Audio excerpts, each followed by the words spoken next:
ازيك يا باشمهندس، اخبارك ايه؟ اهلا وسهلا بيك في اول فيديو من كورس الداتا ستراكشر. ايه الحكايه بقى؟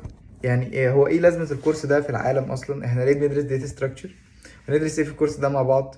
ونذاكره ازاي؟ والانترودكشن الجميله دي اللي هي يعني يعتبر بتفتح لك او تفهمك احنا داخلين على ايه، عشان ما تلاقيش نفسك فجاه في كود بيطلع لك وفي رسومات بتترسم والموضوع كبر مننا. عشان اكون صريح معاك، الكورس ده مش كورس سهل. يعني هو محتاج تخيل، محتاج تكون شاطر في الكودينج، محتاج تكون مخلص البيزكس وتكون ملم بيها. يعني لو حد ناسي ازاي يكتب كود سي بلس بلس محتاج يرجع يراجع بعد كده يجي يكمل الكورس ده، عشان احنا وصلنا تقريبا لمستوى ادفانسد، فاحنا مش هينفع نرجع للبيزك خالص من الاول نراجعه وبعد كده نكمل. لا، هو احنا خلاص فوق خالص، فاهم؟ كورس الداتا ستراكشر والكورس ده معمول بكواليتي اعلى بكتير من كل الكورسز اللي فاتت، علشان يبقى الموضوع آه نقدر نوصل المعلومة نوصل المعلومة عن طريق الكورس ده بشكل سهل، يعني انت تفهم المعلومة. عشان كده اغلب الكورس هيكون فيه قلم وفيه التابلت وبنرسم وبنخطط كده داتا ستراكشر. ليه؟ لان حرفيا الكورس ده بيعتمد على التخيل. انت لو تخيلت الحاجة وفهمت كده في دماغك هو ايه اللي بيحصل في الميموري وايه اللي بيحصل في الكمبيوتر، انت هتعرف تكتب الكود. هنتعلم في الكورس ده ان احنا مش هنحفظ كود ولا ستراكشر واحد، احنا هنتخيل وهنفهم، ومن فهمك هتقدر تكتب الكود، عشان انت هتدرس كودز كتير قوي. وفكرة انك تبقى حافظ كل ده مش سهل، فالاسهل انك تفهمه وتكتبه بدماغك، ده هيكون اسهل بكتير. طيب، احنا بندرس ليه داتا ستراكشر؟ يعني ايه داتا ستراكشر؟ يعني تنظيم البيانات. حلو. يعني ايه تنظيم البيانات؟ يعني انا عندي كمية بيانات كتيرة جدا محتاج ادخلها الكمبيوتر بشكل معين علشان يبقى سهل عليا استرجعها. مش فاهم؟ ما هو دلوقتي الكمبيوتر عبارة عن ميموري كبيرة كده، ماشي؟ حلو. انا لما اجي احط بيانات هنا كده، ادي جزء وادي جزء وادي جزء وادي جزء وادي جزء وادي جزء، لما رتبتهم بشكل عشوائي، لو عايز اطلع بيانات معينة، لما اجي مثلا اطلعهم من هنا غير فانا محتاج اعدي على كل ده عشان اوصل لدي مثلا، فكده الطريق بقى طويل عليا. محتاج مثلا اطلع كل البيانات اللي موجودة، فانا محتاج امشي بشكل عشوائي. فاحنا محتاجين ننظم البيانات في الميموري بشكل معين علشان لما اجي ارجعها استرجعها، عايز اخدها تاني من الميموري اوصل لها، يبقى الموضوع سريع. وده بيدخلنا في قصة تايم كومبلكسيتي وسبيس كومبلكسيتي، وده يعني ليلة كده هكلمك عليها بعد شوية، ولكن خلينا نتكلم كده بشكل أساسي. داتا ستراكشر لازمتها ايه؟ كده كده لما تيجي تدخل انترفيو، وبتكلم على انترفيو الشركات الكبيرة قوي، يعني مثلا شركة ابل، شركة مايكروسوفت، شركة تسلا، الشركات الضخمة دي، هو الانترفيو لا يخلو من أسئلة في الداتا ستراكشر. هي عبارة عن بروبلم سولفنج. فاكرين البروبلم سولفنج اللي كنا بندرسها في الكورس البيزكس؟ كنا بيبقى فيه مثلا بيجيب لك بروبلم معين تحلها عن طريق array، تحلها عن طريق شوية تكتب فانكشن كده بايدك تحل البروبلم. هو برضو الداتا ستراكشر فيها بروبلمز، فيها مشاكل، فيها مثلا عندي داتا عشوائية بشكل معين عايز ارتبهم، فايه انسب طريقة ارتب بيها الداتا دي جوه الميموري. هو ده اللي احنا بندرسه. احنا بنتعلم ازاي ننظم الداتا. هل احنا هنخترع طرق؟ لا، هو من زمان قوي ومن زمان قوي هنا، يعني من ساعة ما اخترعوا الكمبيوتر من التسعينات، من قبل كده كمان. بدأوا يفكروا احنا محتاجين نرتب الداتا شوية ازاي علشان يبقى الموضوع منظم، ولقوا ان في حوالي 6 7 طرق كده، دول اكتر طرق مناسبة لكل الحالات. يعني انت اي حالة هتيجي في دماغك محتاج تنظم الداتا بتاعتها، تشوف انهي طريقة مناسبة من ال7 دول وتختارها وتنظم بيها الداتا. طب ايه الحالات ديت؟ تعالى اقول لك عليهم. هما منقسمين لتو كاتيجوريز كبار كده. محتاج المذكرة بتاعتي.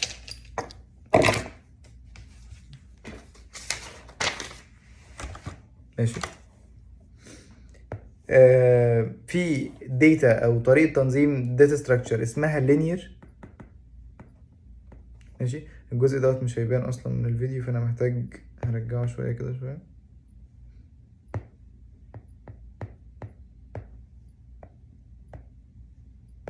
ماشي.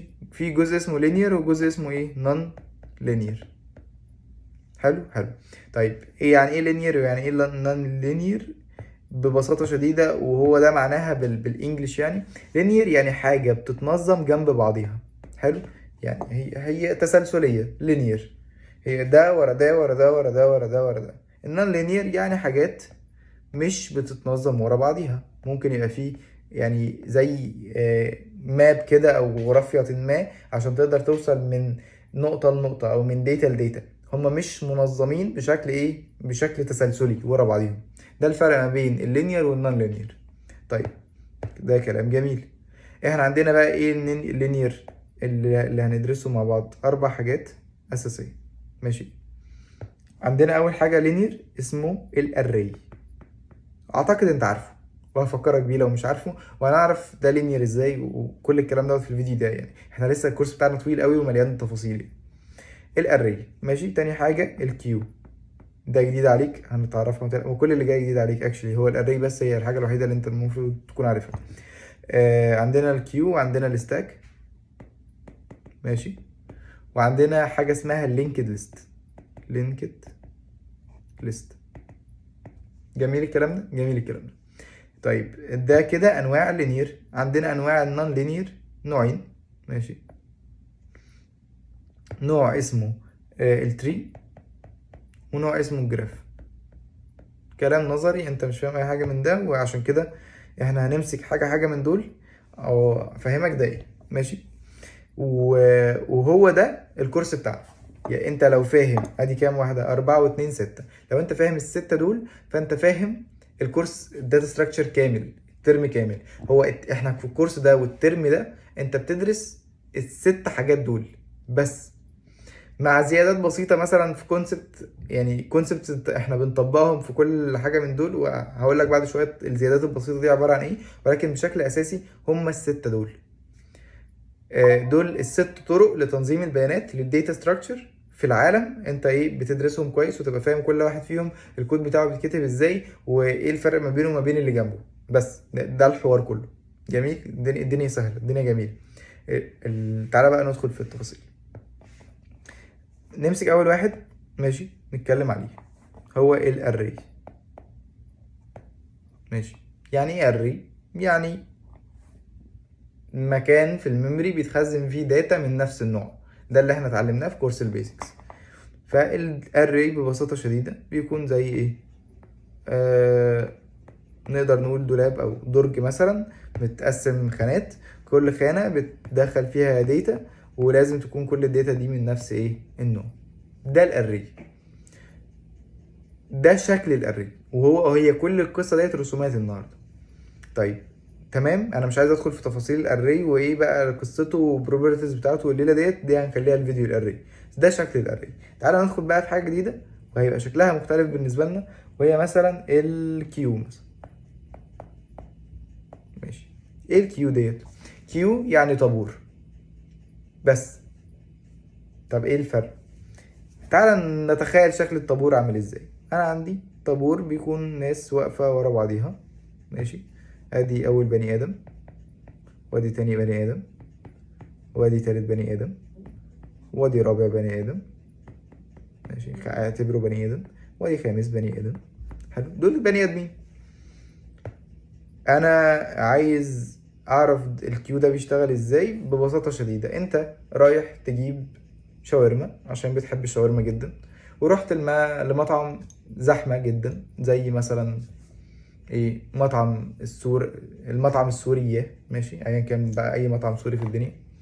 فعشان المطعم السوري زحمه فانت وقفت في طابور، فالطابور بالتالي بياخد بانهي ترتيب في الاستراكشر دوت بتاع الناس.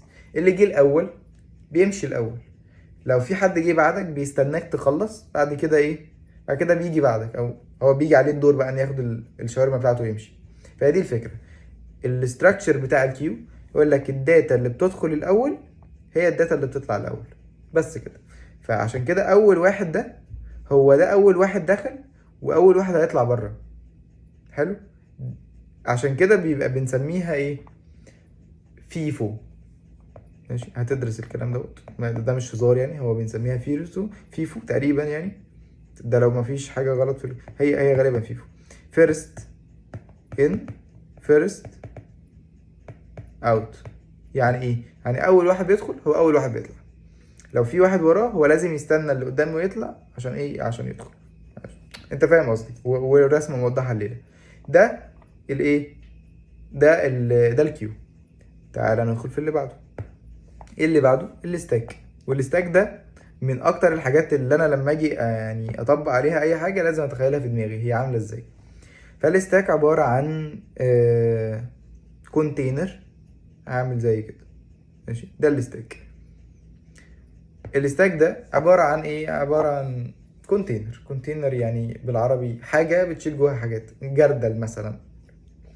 بس فاهم؟ هي كونتينر ده عشان احط عليه جواه حاجات بقى ايه؟ انا جيت في الاول حطيت مثلا ايه؟ بيتزاية. ماشي. وبعد كده جيت حطيت بيتزاية تانية. ماشي. مش عارف ايه حوار الاكل معايا. حطيت بيتزاية تالتة. كل بيتزاية بايه؟ بلون. مش عارف ايه البيتزا الغريبة دي. المهم عاملة زي الطبق الطاير. البيتزات ديت ماشي، انا حطيت انهي واحدة الاول؟ الحمراء. طب بما ان انا حطيتها الاول جوه الكونتينر، هل ممكن اعرف اطلعها دلوقتي من تحت خالص؟ لا، هو انا محتاج اطلع كل اللي فوقيها عشان اعرف اطلعها الاول. فعشان كده ده بنسميه الاول كان فيرست ان فيرست اوت، ده اسمه ايه؟ فيلو. فيلو يعني ايه؟ فيرست ان لاست اوت. يعني اول واحد بيدخل هو اخر واحد بيطلع عشان بيتحشر تحت خالص. ماشي. ده طريقة تخزين البيانات في الستاك. ماشي. فنرجع كده، الكيو هو اول واحد بيدخل هو اول واحد بيطلع. ده طريقة تخزين البيانات. يعني انت ممكن تخزن البيانات بالطريقة ديت، واحنا بناخد لما ندخل في تفاصيل الكيو والستاك، انت بتاخد من اول ما اليوزر يقعد يدخل البيانات ماشي لحد ما اليوزر بيطلع البيانات. فانت بتاخد البروسيس كلها، بس تبقى فاهم الفرق ما بين الداتا ستراكشرز وبعضيها. الداتا ستراكشر بتاع الكيو هو اللي بيدخل الاول بيطلع الاول، بس الستاك بيتحشر تحت. فاللي بيدخل الاول هو اخر واحد بيطلع.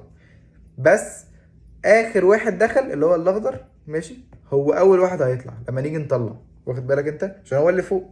تمام. تخيلها معايا. واجمل حاجه في الكورس بتاعنا ان احنا بنرسم. انا جايب انا مظبطك في الكورس ده. ما علينا، نكمل.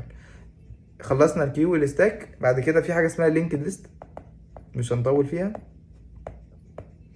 اللينكد ليست باختصار هي اري ماشي، بس معمول له حاجه اسمها دايناميكلي الوكيشن.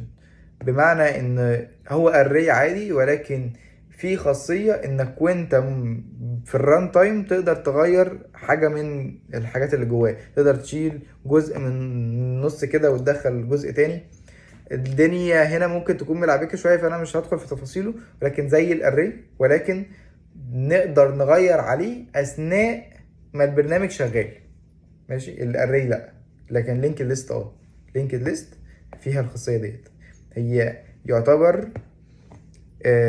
وبرده حاجه مميزه جدا عشان تبقى فاهم. هنا مثلا بدخل بيانات، مثلا هنا رقم 2 وهنا رقم 3 وهنا رقم 4. ماشي. فانا عندي هنا زي سهم ماشي بيبص على رقم 3، وسهم بيبص على رقم 4. فانا لو انا على رقم 2 فاللي بعدي انا باصص عليه هو اللي جاي 3. ماشي. انا لو عند رقم 3 فالسهم انا اللي جاي عليه باصص عليه 4. ده تخيل، ده لازمته ايه وده معناه ايه مش مهم دلوقتي لما نروح له عشان ما تتلخبطش. كده احنا خلصنا الاربع انواع اللينير. فلو خدت بالك في الاربع انواع دول، هو كل داتا ستراكشر دايما البيانات جايه بعديهم على طول. يعني تعالى نمسك انا بحب الهيد الاصفر يا حبيبي، الهايلايت الاصفر. ايوه. هنا دي اول بيانات، اللي بعديها جنبيها على طول، اللي بعديها على جنبيها، وهكذا. فاهم؟ هم مترتبين ورا بعض. ماشي. نفس الكلام هنا، ادي البني ادم، بعديه البني ادم، بعد كده البني ادم، مترتبين ورا بعض. بعد كده نفس الكلام في البيتزا. حلو، ادي بيتزا، وبعد كده لما يجي يطلعوا كلهم هيطلعوا ورا بعض. ونفس الكلام في اللينكد ليست. فالدنيا ايه؟ كلهم ورا بعض دول، عشان كده اسمهم لينير. اما بقى لما ندخل في نوع البيانات اللي اسمه نون،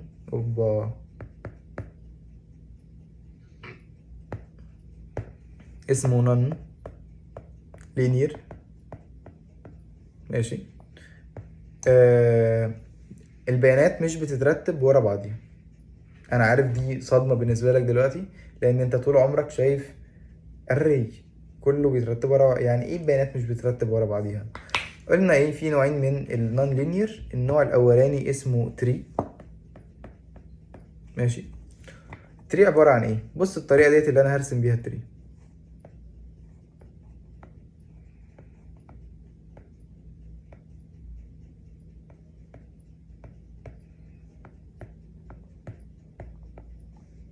ايه الحوار ده بقى؟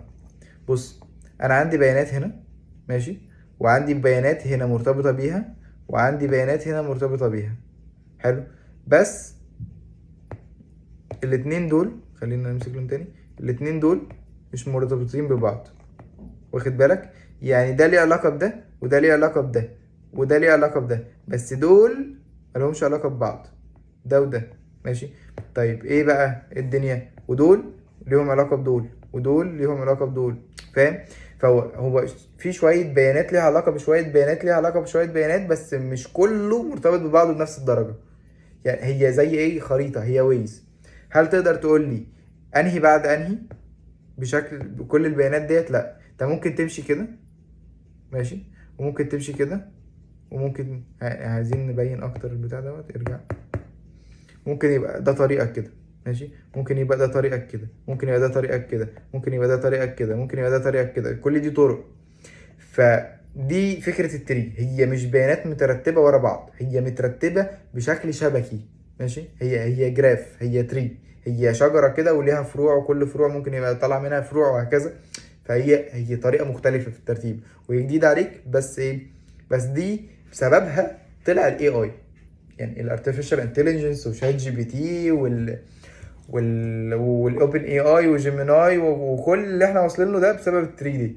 3 ديت هي اكتر حاجه قريبه من يعني طريقه تخزين البيانات في دماغنا، لان دماغنا بتنظم البيانات بحاجه اسمها السنتكس او الساينتكس. هي ايه اللي هو عارف الموصلات العصبيه فين هي؟ بتبقى عباره عن ايه، شبكات كده، شبكات، ماشي، شبكات مرتبط بيها البيانات ببعضيها. فانت لما افتكرت الموقف اللي حصل من سنتين، فاكر نتيجة ثانوية عامة؟ لما افتكرت نتيجة ثانوية عامة، هتفتكر التروما اللي جات لك في لجنة امتحان الفيزياء. لما تفتكر لجنة امتحان الفيزياء هتفتكر مدرس الفيزياء، ولما تفتكر مدرس الفيزياء هتفتكر الاسبوع اللي قعدت فيه مش عارف تحل خالص، درجاتك وحشة. فانت دماغك بتفكر بالطريقه ديت، تبقى معلومات مرتبطه بمعلومات معينه مرتبطه بنفس المعلومات وهكذا. انت دماغك مش مترصصه بيها كل المعلومات ورا بعضيها زي الاري مثلا، ما هو ده كده كمبيوتر. بس العقل البشري هو شبكه. فعشان كده التري قريبه جدا من عقلنا. وعشان كده انا ليه بقى بقول لك الاي اي بسبب كده وصلنا له. الاي اي فكره انه يطلع لك مثلا معلومات كتيره جدا عن ايه مثلا العربيات فجأة وفي جزء من الثانية يجيب لك تفاصيل كتير عنها. ده بسبب ان هو مشي بالطريقة ديت. هو ما عادش يمشي على كل البيانات اللي في العالم، بعد كده وصل لبيانات العربيات فدخل فيها فطلعها لك. لا، هو عنده ويز كده، فاول ما شاف انك سألت على العربية دخل في طريق، فاهم، المسار بتاع العربية ودخل عند العربيات وجاب لك المعلومة. فالسرعة ديت ان يوصل لمعلومة دقيقة جدا، ده ما كانش هيتم غير واحنا ماشيين بالتري. وعشان هي ايه، هو في الاول وفي الاخر كل حاجه لما نيجي نشوف التكنولوجيا واصله لفين، تلاقي ان هي نوعا ما بتقرب من الاتجاه الطبيعه اللي ربنا خلقنا بيه. شكل الطياره قريبه شكل من عصفوره، شكل الطريقه اللي بيفكر بيها الاي اي زي دماغنا. فهو الحياه كده غريبه شويه، مش موضوعنا، حاسس ان انا طلعت بره الموضوع، خلينا نكمل. اخر نوع معانا وهو الجراف. الجراف زيه زي التري بالظبط، ولكن الفرق ما بينه وما بين التري ان هو ملهوش نهاية. يعني هيبقى رسمه كده مثلا، ادي 1 ادي 2 ادي 3 ادي 4 ادي 5 ادي 6 ادي 7، وممكن نقفل دول ونقفل دول ونقفل دول كده. فهي شكلها تري، ولكن هو هي مفيش نود لوحديها كده وصلت لنهايتها. لا، هو حتى اخر نود موجوده هي واصله بنود معينه متوصله بنود معينه. فهو ده شكل الجراف، هي نودز متوصله ببعضيها ومفيش نود لوحديها، هي كله مرتبط بكله بشكل او باخر يعني. وده برضو ليه علاقه كبيره جدا جدا بالاي اي، يمكن اكتر من الجراف كمان، سوري، اكتر من التري. ده كان ايه، ده كان قصة الجراف والتري وكده. فهمنا يعني ايه نون لينير. حلو الكلام، حلو الكلام. احنا وصلنا ل 20 دقيقة، بس انا مستمتع جدا يعني بالمستوى ده. اتمنى تبقى فاهم معايا الليلة كده. فهمت يعني ايه داتا ستراكشر، وفهمت يعني ان ممكن بيانات تتخزن بطرق مختلفة، تتخزن بترتيبات مختلفة. انا مثلا ايه مثلا، عارف، انا عايز اديك مثال حقيقي على طريقة تخزين بيانات. انا لما كنت باجي اكلم خدمة العملاء شات، ماشي، كان وخصوصا وي، عشان كنت بكلم وي كتير قوي قوي يعني. كان عشان تكلم ايجنت حقيقي مش اي اي، بيقول لك انت قدامك مثلا 30 عميل ويجي دورك في الشات، ماشي. طيب هو دوري دوت اتحدد ازاي؟ ده اتحدد كيو ولا ستاك ولا اري ولا لينكد ليست ولا تري ولا جراف؟ ما هو دي طريقة تخزين بيانات. هو قاعد يفكر. هو لما واحد يجي يكلم خدمة العملاء، وفي ناس كتير قوي برضو عايزة تكلم خدمة العملاء، هيرتبهم ازاي؟ دي طريقة ترتيب بيانات، طريقة ترتيب عملاء. فقعد يفكر ايه اكتر حاجة قريبة من الواقع، ولقى ان هي ايه، ان هي كيو. الكيو هو المفروض اللي يدخل الاول يطلع الاول. فلما جه يعمل برنامج الشاتنج، رتب البيانات بتاعت العملاء اللي عايزة توصل للايجنت اللي تكلمه او تعمل شكوى ايا كان بالكيو.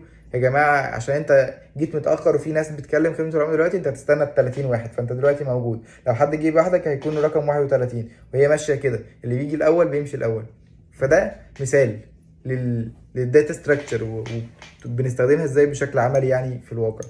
نفس الكلام مثلا في الترتيب في البنوك، الرقم بيطلع فانت وهكذا. فاهم قصدي؟ ده مثال.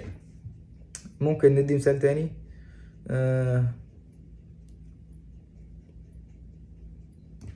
مش عارف، مش جاي حاجة في دماغي دلوقتي، ولكن ده بشكل ما يعني الفكرة يعني. طيب في حاجة هندرسها بشكل مكثف قوي قوي في الكورس ده، هديك نبذة عنها سريعة قوي. بس غالبا الفيديو اللي جاي على طول يعني هو هيكون الليلة دي كلها فيها يعني حاجة اسمها الكومبلكسيتي، والكلام ده هيتعدل الفيديو الجاي. كومبلكسيتي، مش عارف كتابتها صح كده ولا لا، بس ان شاء الله تكون صح يعني. الكومبلكسيتي، بص هو ظبطها، بص عبقري. الكومبلكسيتي يعني التعقيد، كمية فاهم الكومبلكسيتي انا عايز اقول الفعل الامر من تعقيد، بس مش عارف. كومبلكسيتي مدى عقودية الحاجة، مش عارف اجيبها لك ازاي، بس انت فاهمني يعني قد ايه ده معقد. طيب يعني ايه معقد؟ يعني بياخد حاجة كبيرة انا مش عايزه ياخدها. ايه الحاجة الكبيرة ديت؟ انا عندي في الكمبيوتر، تعالى نحكي حكايه كده، عشان هو كده كده ده فيديو انتروداكشن، فاحنا مش جايين نذاكر، احنا جايين نفهم الدنيا بتتكلم على ايه وكده. يعني ان شاء الله يكون الكلام دوت ظاهر عندك بشكل واضح. انا عايز ايه، اتاكد بس ان الفيديو مش مغطي الردايه. زمان قوي قوي قوي عملوا كمبيوتر ضخم كبير جدا، حجمه حجم الاوضه.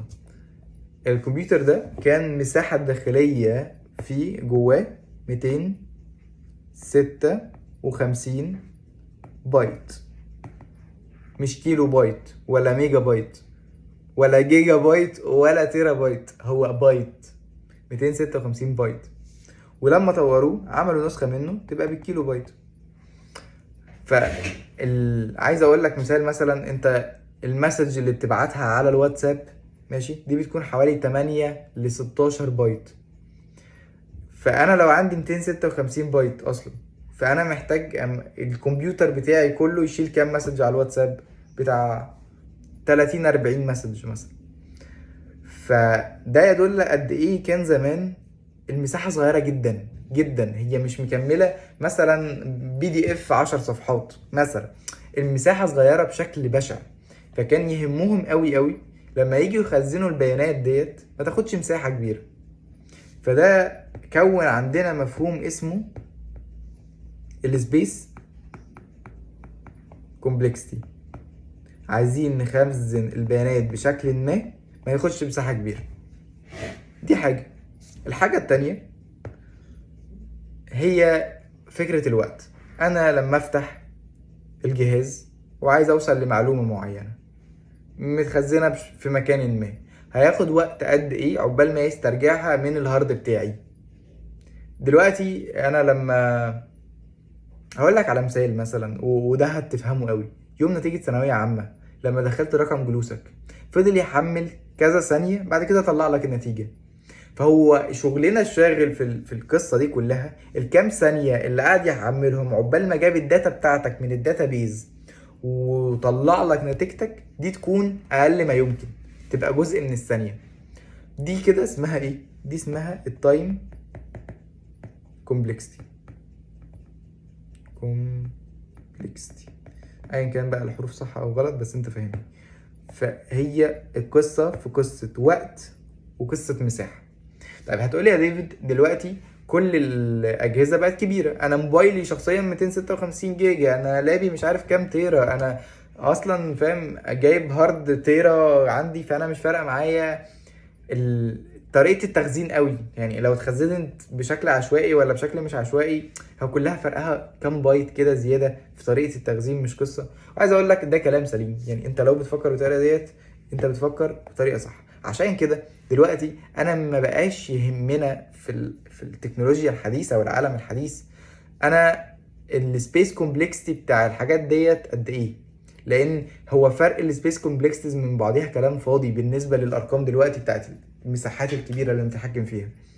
ولكن اللي بقى مهم بشكل مش طبيعي واللي كل العالم بيحاول يركز انه يطلع منه احسن نتيجه هو التايم. دلوقتي احنا لسه ما وصلناش لاحسن تايم كومبلكسيتي في كل حاجه. ماشي.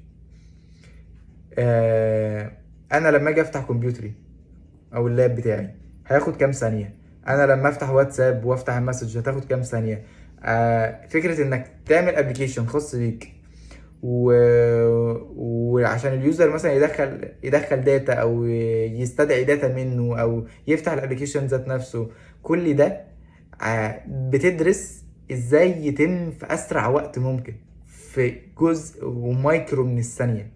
يمكن ده احنا مش بنحس بيه بشكل عملي، ولكن لما بتيجي مثلا تتخصص اي اي ولا تتخصص سايبر وبتتعامل مع كميه بيانات بنت لذينه، بتتكلم مثلا جيجات من البيانات وعايز تستدعي اي حاجه منها، عايز تعمل سيرش في الحجم ده من البيانات، فانت هيهمك قوي قوي السرعه، ان ده ما يطولش. فكره انك تستنى 3 4 ثواني ولا 5 ثواني عشان معلومه تظهر لك، ده ما بقاش اوبشن في الزمن اللي احنا فيه.